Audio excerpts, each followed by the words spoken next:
Welcome to Kathryn Raaker's World. Innovation, culture, adventure,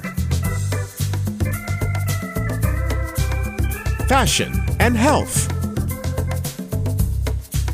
artists, destinations, traditions.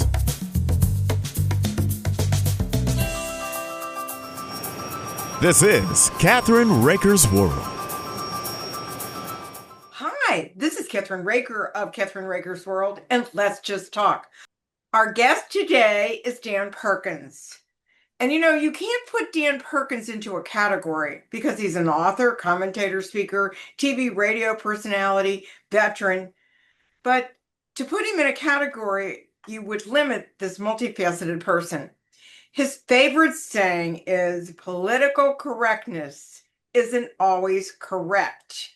And his first segment today will be the district court wants to get the funding for Planned Parenthood taken out of the bill passed by the House and Senate and signed into law by the president. Thank you for joining me, Dan. How are you today? Good morning. It's the court, which we talked about, are the two articles we're going to talk about today. The first segment, as you pointed out, is that Planned Parenthood is suing to have the funding that was taken away out of the bill passed by Congress for their centers to be put back in. And the district court is entertaining that request. We had the Supreme Court actively try and suppress the abuse of the district courts with the temporary restraining order. And while we talked about the two subjects we're talking about today, we talked about yesterday, another court issued another order overnight, and that is the federal district court in the city of Los Angeles wants to get rid of ICE and their activities in the Los Angeles area. They want them to leave. So the point of both of these discussions is to examine whether or not the district courts are trying to change and override, if you would, the Supreme Court, which they can't do. And so we've got chaos coming right at us in the judicial branch of our government. So I thought that both of these particular issues were important enough that we should talk about them.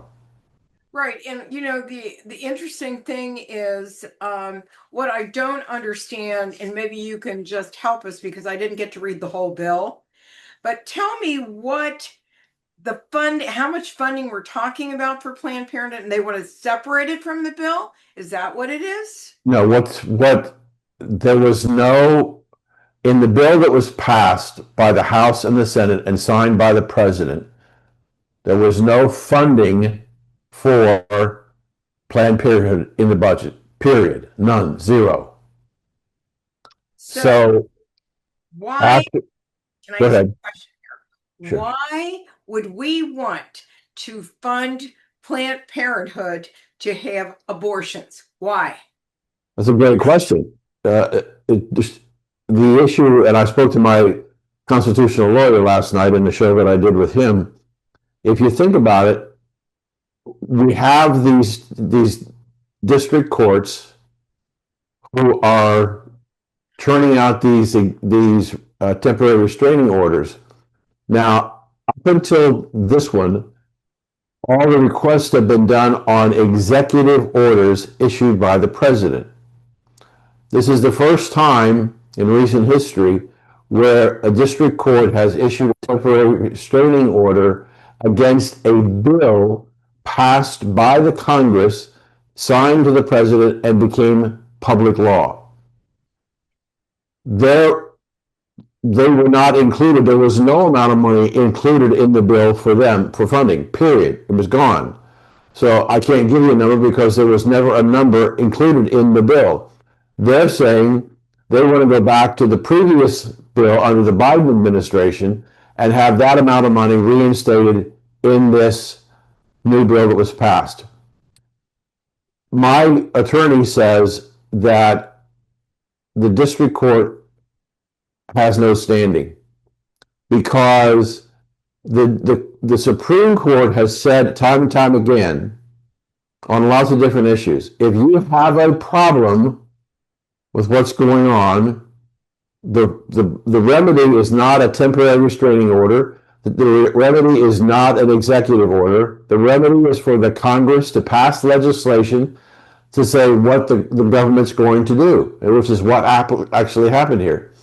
So he thinks that the appellate court will want to get rid of this in a hurry because they don't believe that the case has any standing.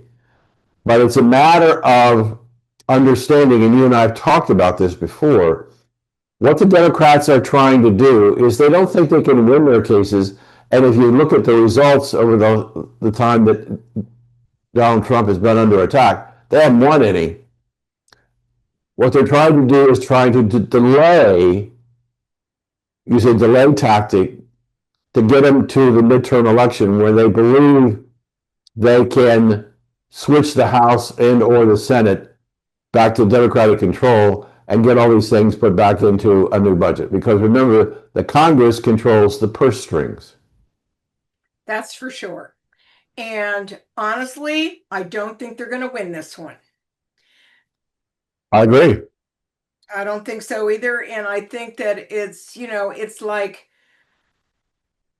they want so much money to do this. And there's so many people against it, right? Mhm. That I think this needs to, and I'm glad we're doing this show today because a lot of people don't understand exactly how much money Planned Parenthood gets. Hundreds of millions of dollars previously. That's right. And I don't think we as taxpayers need to pay that. Right. Now here's the ironic twist.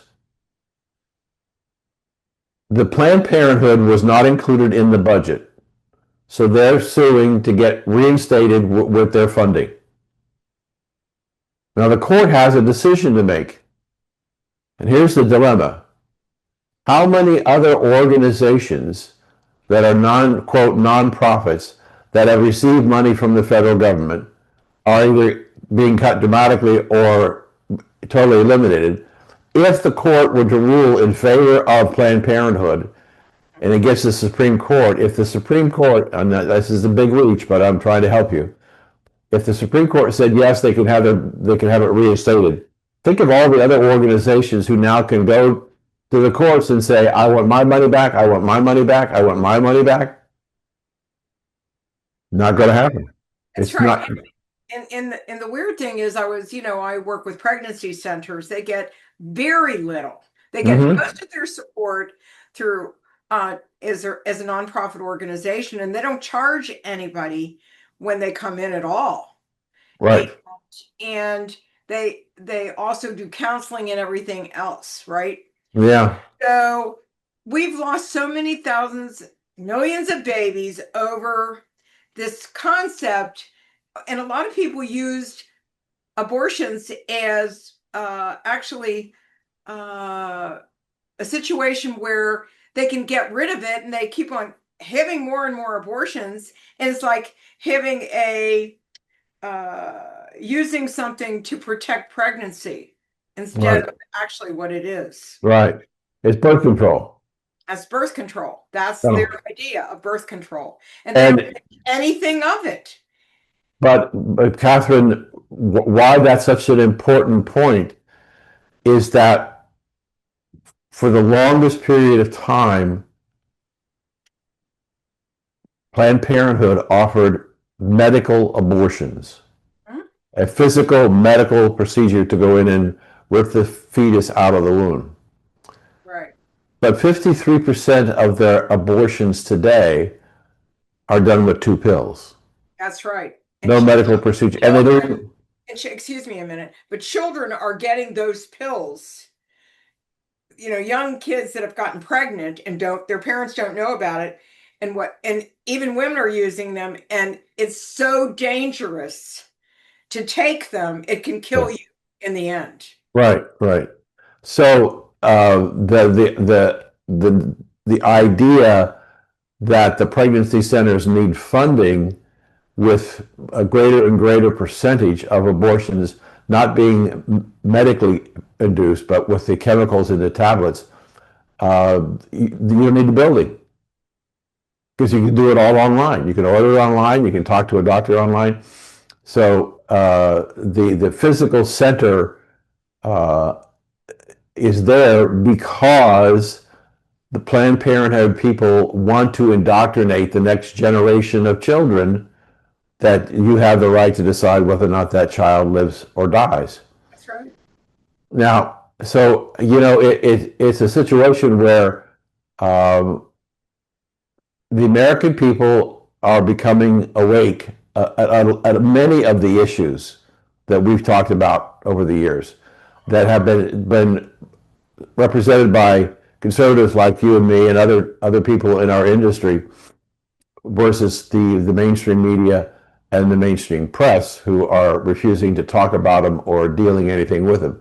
But I think that the idea that you're going to be able to win an election anymore on the basis of abortion, when right now the border is no longer the issue. The border is closed. There's nobody coming in. No illegals are coming in. So I think what's going to happen is between now and the midterm elections, there's going to be a new issue. And I don't think the Democrats yet see it coming. And it's going to be abortion, but not for what seems to be the obvious reason. Birth control. What's happening is that our country is shrinking. People are not getting married. People are not having children. Our population is falling. And as you pointed out a few moments ago, we've had since Roe v. Wade was first enacted by the court, we've had close to 68 million abortions in this United States. 68 million. That's the equivalent of 25% of the population today has been killed and are not there. And so the ramification of what's happening with the cost of everything we have, because our population is getting smaller and older, abortion is going to be, I think it's going to be, I don't know if it'll be number one, but will be an important issue. And but not for the reasons that the Democrats have been thinking about in the past. Well, the saddest part is that the unborn child needs to be represented more, because they're a living, breathing person, even though they're not out of the womb yet. Right. But anybody that thinks that is not a real person inside that womb is crazy. Mm-hmm. Right. Because of all the technology that we have today, to see the actual child inside the womb. Right. And I think one of the things that I've always pointed out is that if you look at the evolution of technology in the abortion area and childbirth, we have seen tremendous advances that allow a child in the womb who is born prematurely at younger and younger ages able to survive and prosper. And so that idea that you can be born at 1 pound or 1.5 pounds or 2 pounds, and through the technology that we have of saving lives, especially for infants, we can save that child. And yet, without that technology, with an abortion, the child would be dead very quickly. So you got things working on two paths. You got abortions going up, yet you've got medical technology that can deal with premature births, even caused by failed abortions, to try and save a child. So I want to tell you something. I don't mean to interrupt you, but I produced a baby, my son, my middle son, at 2 months. Wow. Premature. He is still living today, and he's great. And the whole thing is that, I had two two premature children. And the sad thing about this is that if you go to a hospital where there's preemie babies that they're taking care of, it's unreal how they prosper today. So why take that generation of children away from us? We need to fight for their rights. Yeah, and I'm about to make a probably a very controversial statement. Okay. We have spent hundreds of millions of dollars of developing this technology to save a premature child. But should we? Should we? Yes. Not everyone, not I all. wouldn't have Jeff. I wouldn't have Jeff. I understand. Wouldn't have Jen. Okay. Okay. And back then, they didn't have the technology. Right. It was a God thing that kept them alive. And great nurses and doctors. I mean, Jeffrey was born in a military hospital in Quantico, Virginia. And what they did to save that child, of course, he was in there for 41 days, right? Right. Right. And it took him a long time to grow tall, right? But the point is that these are living beings that God created. Yes. Right. We have to understand that part of it. Yeah, and we see around the world policies like the Chinese with one child, and they preferred it to be a male child. If a female child was born, it was in many cases taken out into the woods and left alone to die. Right. And now they've got a problem. Their population is falling very rapidly, and they've got a lot of single men and not enough women to appeal to them, and they're not interested in getting married and having children. So the population of China has now fallen below India, and is going to continue to fall. Or some people think that by 2050 they'll have lost 500 million people in their population, and that's only 25 years from now. So all these things they have ramifications, and I think that one of the lessons that we have to learn is that we have to be better understanders of what the long-term implications of the decisions we make today to what they're going to be longer term. And I think the Chinese, looking at that one-child policy, looking at it today in hindsight, and the problems they're having with their economy and population, would say that was a mistake. But you can't go back and fix it because it happened so many years ago, started the whole philosophy. And so we don't tend to think longer term about what the implications are of what we're deciding today, whether it's abortion or whether it's nuclear weapons or whatever it is. We need to be more strategic thinkers as to making important decisions that affect not only us, but the whole world. And on that note, we need to take a short break. Okay. And when we come back, we're going to be talking about birthright citizenship. Yes, ma'am. And we'll be right back. And would you give your websites, please, Dan? Sure. DanPerkins.guru is my personal site. Dan Perkins Media is where you can see TV shows. And you can go to amfm247.com and listen to my radio shows. And thank you. Don't forget I forgot to thank you for your service, but don't forget your nonprofit. Songs and Stories for Soldiers.us. Wonderful program. Right. And we'll be right back with Dan Perkins right after these important messages on Kathryn Raaker's World. And let's just talk. We'll be right back.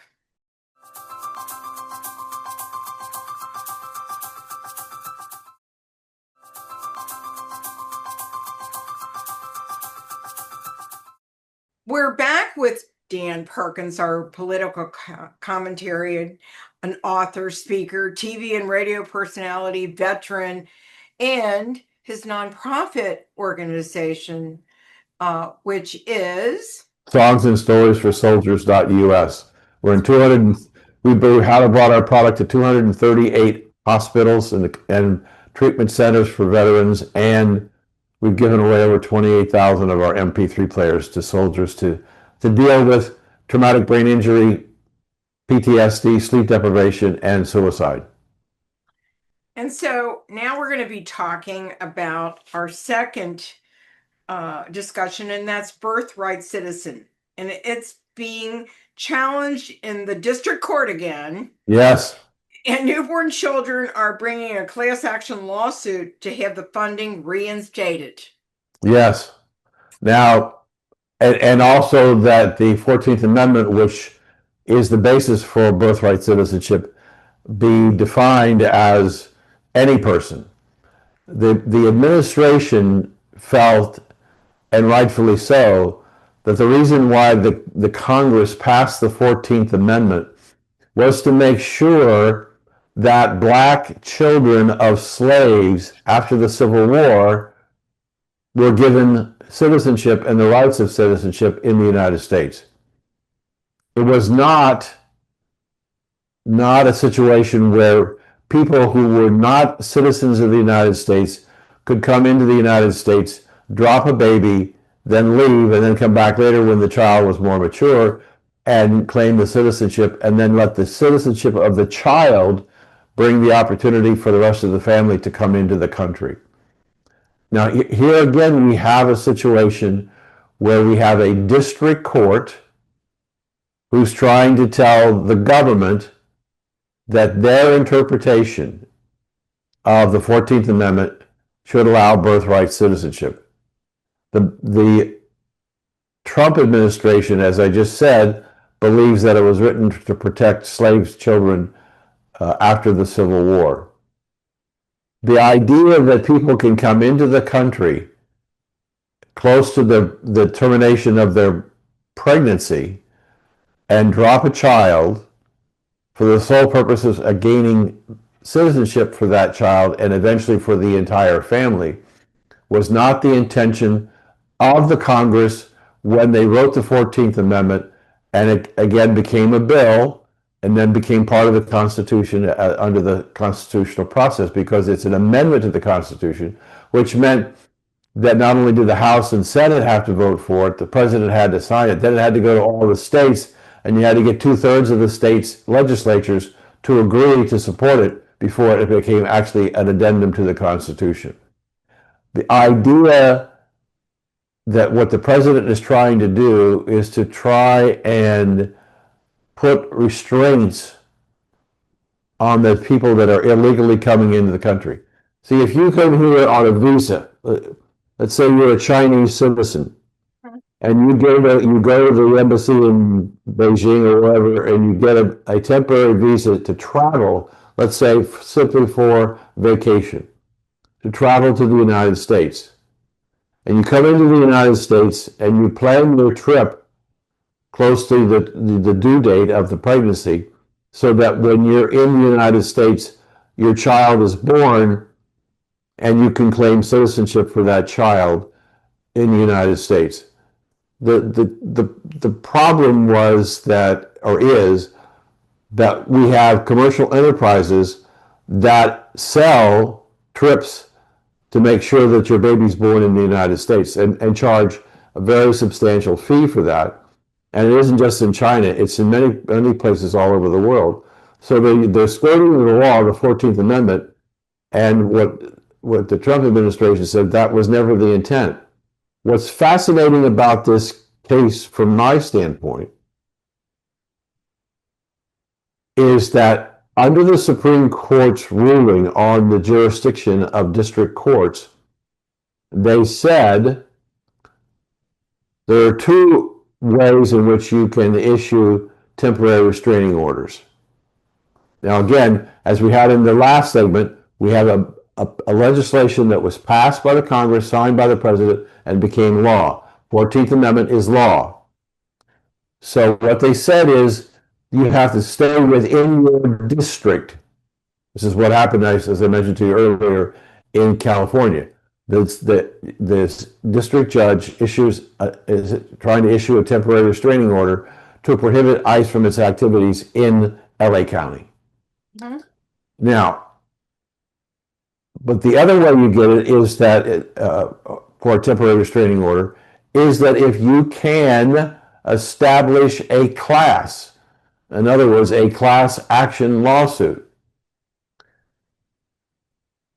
But when they appealed, the people appealed on this birthright citizenship, the judge came back and said it can only be children. It can't be parents, can't be aunts and uncles. Well, as my lawyer friend said to me last night, oh, wait a minute. The judge is saying that only children can be represented in the class.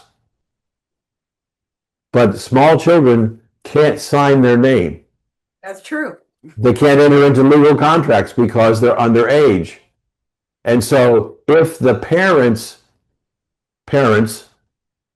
are filing on behalf of the child, he's not sure that, again, they'll have standing because the judge is saying it has to be the child. So parents can't come in and testify. So this is really going to be a mess because they put in an extremely narrow issue and they wanted children only. And the litigants say that this is about 150,000 birthright babies are born in the United States every year. 150,000. So I don't know where this is going to go because it takes a while, Kathryn, to organize a class. And yet, when this class decision was made, in less than 2 weeks, we've got this case in Massachusetts, which they filed that they have a class. And now people are looking, judges and lawyers are looking at the class that they have put together. And they feel that many of the requirements to become a legitimate class are not there. So that case may get dismissed. But again, it's back to what you and I just talked about before the break. This is all about trying to slow the implementation of Donald Trump's desire to serve what he was elected to do, to postpone it as long as possible, to see if they can postpone it and use some of these issues to go against Donald Trump and the Republicans to win control of the House and or the Senate in the midterm elections in 2026. That's what it's all about. They don't really care about children and birthright. They care about the fact that it's a process that may prevent him from accomplishing one of his goals. Right, but the thing is that they don't realize how strong Trump is. That's the whole thing. And then we were just talking about abortions, right? And then they're coming about, and there's people coming in here to have their children accepted as citizens, and it's right. This is ridiculous when you think about it. On one hand, we're talking about the Democrats basically right here, or the left, yes. Right? On one hand, they're protecting people to have abortions. And then on the other hand, they want citizens with these new people that they've brought into the country. And we're talking millions of people that came into our country through the border. Right. We're now talking in terms of the number of illegals that came in that I talked about years ago, that it was closer to 20 million, and now they're talking 21 million illegals. Let me distinguish that in this birthright, we do have people that are coming into the country legally. They have a travel visa. They come into the country in anticipation of their delivery, and they have the child. That's one thing. The other thing is the illegals who have crossed the border. They're not citizens of the United States. They're in the country illegally, and they want birthright citizenship for their child when it's born of the illegal parents. And so there are two issues here. One, can you come in the United States legally, drop a child, get birthright, and what are the ramifications if you entered the country illegally, so you're not a citizen of the United States, you don't even have a travel visa to be in the United States. You have nothing that allows you to be here. And as a result, what happens is you have the child, and so I think that the court may distinguish between the two, Kathryn. They may say, if you came into the country illegally and have that child, that child is not an American citizen. That child is a citizen of the country of his parents. The issue of birthright for people who are in the country legally, even though the ones who are on the birthing tours, that may be more problematic for the court. And in fact, they may allow them to continue to do that. But the yeah, go problem ahead. is they came in on a visa. Yes, What kind of visa are we talking about? tourist, typically tourist, A tourist. a tourist visa. That's right. So that's And usually for a certain period of time. And Yeah. so if you have that child within the parameters of the time of your visa, you're in the country illegally, you happen to have a child in the country, you can actually look at dual citizenship, the country of their parents and the possibility of citizenship in the United States, have dual citizenship. And so you have to be aware that that visa is for a very specific time and it's for vacation. If the child, if you got sick, if you're on a visa and you go into a hospital and you're in there for an extended period of time and you're there past your exit date of your visa, you can have somebody go to the embassy and get an extension because you're sick. But if you're in there because you're pregnant, I don't know that that's going to necessarily happen. But I do believe there are two, for lack of a better word, Kathryn, two classes here. One who are people who are in the country illegally and pregnant and came to cross the border specifically because they wanted to have a child and get citizenship. And then those people that are here on legal visas. I think they're going to have to split those two issues. Right. I want to thank you so much for joining me today. We've run out of time. So what can I say? Right, it always happens. Yeah, it always happens. So please give your websites out for our audience, please. Sure. My foundation is Songs and Stories for Soldiers.us. We help veterans who are suffering from PTSD, traumatic brain injury, sleep deprivation, which is the deadliest part of all of those, and suicide. My personal website is danperkins.guru. My television network is danperkinsmedia.org, and the radio network is amfm247.com. You can listen to my radio shows. And thank you as always for having me on. Oh, thank you for joining me. It's always a pleasure. Have a wonderful weekend. And thank you for joining us today on Kathryn Raaker's World. Go to our KathrynRaakersWorld.com or Let's Just Talk.com. But don't forget my healthy cooking show at ShopYouAndI.com. We'll see you soon.